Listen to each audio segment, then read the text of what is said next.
There's so many sagas. So the sink was fun because it's a pretty standard size sink. We pulled out the old one, it was all rusted out and leaking, and measured it, the hole. Cool, go to Home Depot, buy one, come back, put it in. Nope, it's the lips are too big. So the sink's not narrow, but it's not a big sink. So we returned it, go to a couple stores, not finding the right size. So then I look on Amazon, and there's one on Amazon that the metrics look good. The reviews are good. They say it's this. So we get it. It comes in and we put it in, and the whole cutout is like on the sides. It's just like that much too big.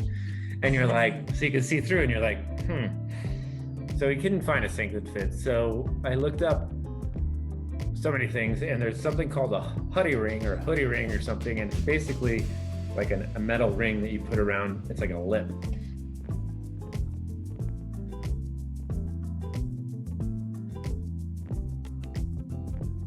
And you're like, all right. So we tried that out.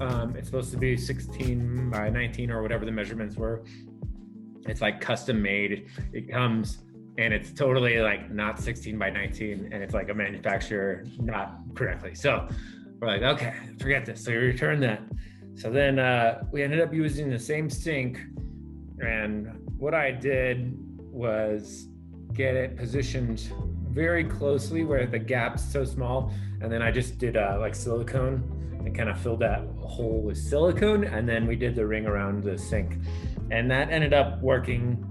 It doesn't look bad, which is cool. And then once that was in, then we could finish the rest of the plumbing and the new faucet, and the plumbing was already done below. So that was it wasn't hard. It was just hard to find the right thing.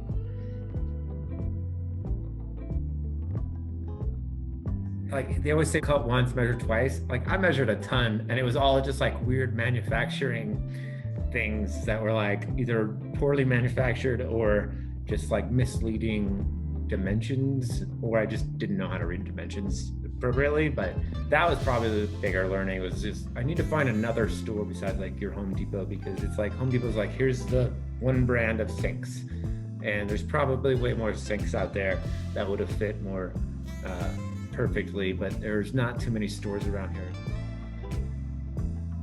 On the sink, there is no on and off valve on one of them. We had to like figure that out. So you have to shut off the water, and so you go shut off the water, and then you like cross your fingers and open the valve that's now wide open with water. And there's a couple parts where it's like one, we're like, okay, water, you can stop now. Like we've shut off the water. I'm like, get the bucket, it's not stopping. And then we changed those out, and then I had to change that out a couple of times because the pipe was a little older.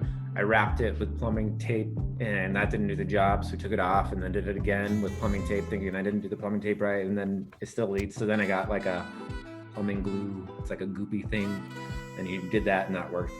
So that was one. And then we had to change the J-pipe underneath, the like ring catcher is what I've always known it to be. When I pulled that out, that was kind of scary, because you're like, you pull the thing out and there's just like all this 30, 40 years of like hair and like nastiness, and we pulled it out and it looked like this creature was coming out, and I was like, ah, and she was like, gross. And like, then we wear your gloves. Why are you not wearing gloves? So that was gross. That was for sure gross.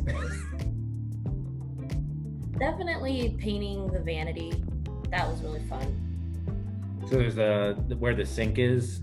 It was just an older wood, and it was just like, I don't know what it's called, but it's like the sticker wood. It like looks like wood, but it's just a sticker or something on it. So it's this older bathroom sink vanity, and so it had like scuffs, and there was no way to just paint over it. So we did some primer. So we primed it, and then we painted it multiple times, and then we got new handles for it. So it came out nice.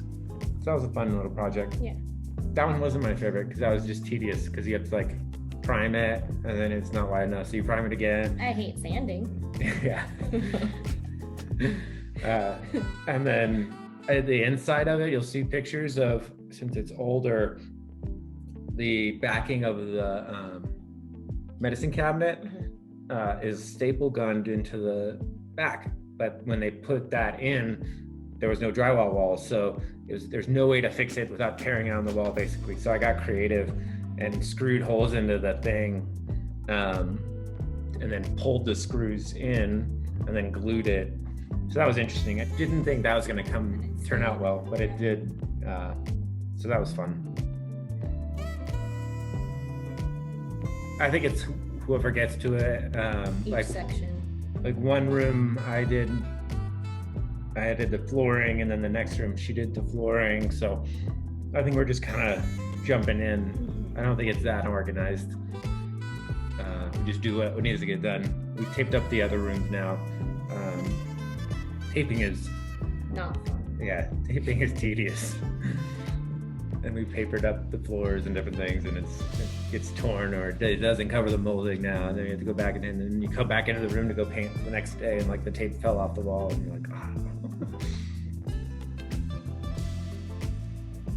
So all the house upstairs and downstairs is this color, so we just matched that color. So we're not changing it. We're just going over it with another coat. So it's not a bad. There's nothing terribly wrong. No. It's just it's been worn and kicked and has scuffed. Yeah. I would say like that giant chunk of paint that came off upstairs was helpful, because we could take it in and say, "Can you match this color?" And we got the color like perfectly. So we're really just doing like 1 or 2 coats on the walls without primer, or it has primer in it, but we're like wiping them down and then painting them.